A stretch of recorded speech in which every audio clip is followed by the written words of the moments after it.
When people think about demographics in America, the focus often gravitates toward diversity, which states are the most multicultural, where immigrant communities are growing, or which cities celebrate international festivals.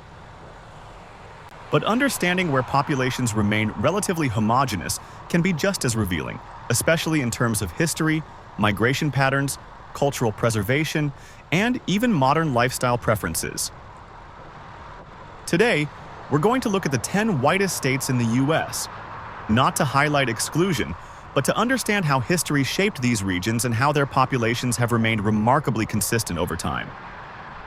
Many of these states were settled centuries ago by Europeans, and their descendants continue to shape local culture, traditions, cuisine, and even architecture.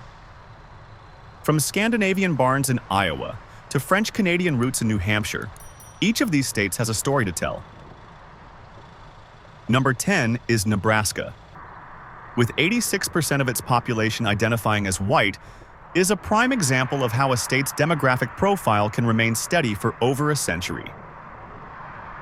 The massive influx of European settlers in the 19th century shaped Nebraska's cultural and social backbone. Germans, Czechs, Irish, and Scandinavians brought not only farming techniques but also language, religion, and architecture. The cultural impact is still visible.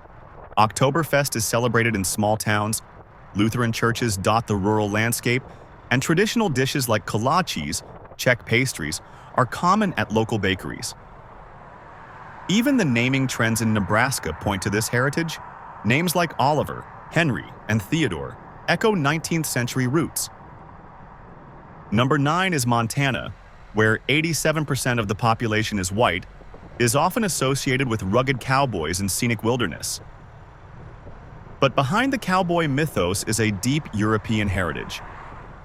German and Italian settlers made their homes in places like Fergus County, while cattle ranching was led by the English and Scottish. This duality of a rugged frontier and European legacy still defines Montana's identity. Notably, the Basque also played a role, particularly in sheep herding. Their presence may not be widely known outside the region, but Basque festivals and family names endure. Number 8 is Utah. It stands out not just for its 88% white population, but for its uniquely religious foundation. The state is synonymous with Mormon culture, and nearly 70% of Utahns identify as members of the Church of Jesus Christ of Latter-day Saints. The Mormon pioneers who arrived in 1847 were largely from the British Isles, Denmark, and Norway, forming a tight-knit and culturally consistent society. This uniformity isn't accidental. Early Mormons intentionally settled in isolation, building towns with communal values and shared beliefs. The result was a strong preservation of their ethnic and cultural identity, still visible today in food, fashion, and architecture. Number 7 is Iowa. With 89% of its residents identifying as white, Iowa may not top the list, but culturally, it feels like it could. The state is filled with reminders of its Scandinavian, Dutch, and German roots. From orange-clad crowds at the Pella Tulip Festival to Nordic-style churches and folk music, Iowa has embraced its European lineage. Number 6 is Wyoming.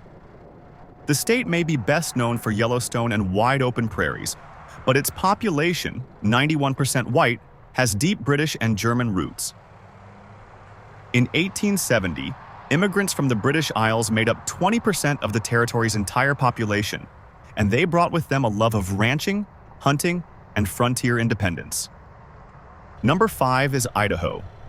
Its 92% white population reflects a long-standing preference for simplicity and self-reliance. In the 19th century, settlers from England came to Idaho not just for land, but to escape high taxes and governmental oversight. The state, still sparsely populated, offered a fresh start with minimal interference, a theme that continues to resonate with today's residents. Number 4 is New Hampshire. At 92% white, the state is steeped in colonial history. British settlers first populated the area in the 1600s, and they were soon followed by waves of Irish and Scottish immigrants. By the 1800s, French Canadians from Quebec also moved south to work in the booming textile mills. and their presence still lingers in food, surnames, and Catholic traditions. Number 3 is West Virginia. The state surprises many by ranking only third, despite its near-total demographic consistency. With 93% of the population identifying as white, most of the state, particularly outside the cities, lacks ethnic diversity. The mountainous terrain and rural isolation have historically made West Virginia less accessible to immigration and cultural change. The original settlers, primarily Scots, Irish, and German, passed down a unique mix of folk traditions, especially in music. Appalachian bluegrass and storytelling are deeply rooted in Scottish and Irish customs. Even today, many families trace their ancestry to those early pioneers, and traditions have remained remarkably intact in the remote hollers and valleys.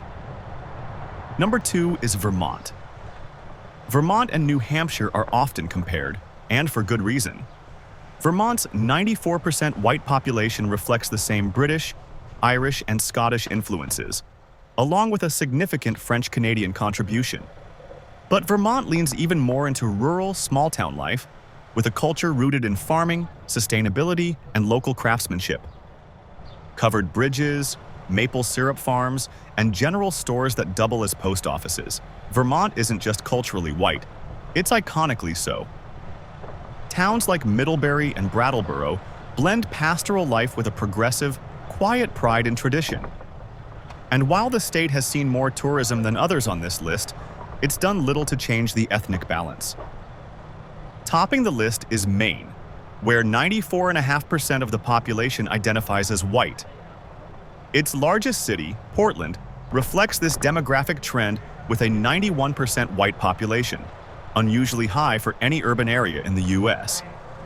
While many cities diversify through immigration, Maine's remote location and older infrastructure have made it less accessible to large-scale change. Maine was originally settled by the English and Scots, with waves of French Canadians joining in the 1800s. You can still find Acadian influences in places like Madawaska and Lewiston. The culture here values hardiness, community, and simplicity, making it feel like a step back in time in the best way. With its rocky coasts, pine forests, and lighthouses, Maine is not just the whitest state demographically, it's also a living portrait of old New England. Understanding the demographic makeup of these states isn't just about statistics. It's about culture, history, and how communities have evolved or stayed the same over time. From the Scandinavian roots of Iowa to the deeply ingrained French-Canadian influence in Vermont and New Hampshire, these regions offer a living snapshot of early European settlement in America. Their towns, traditions, and even baby names still echo the past in ways you don't often see elsewhere. While the U.S. is increasingly diverse, these states remind us that large parts of the country remain deeply shaped by the heritage of their original settlers. Whether that's reflected in folk music, food, or social values, the legacy of those early immigrants lives on. Demographics may continue to shift over the next century, but for now, these are the places where America's European roots remain most visible.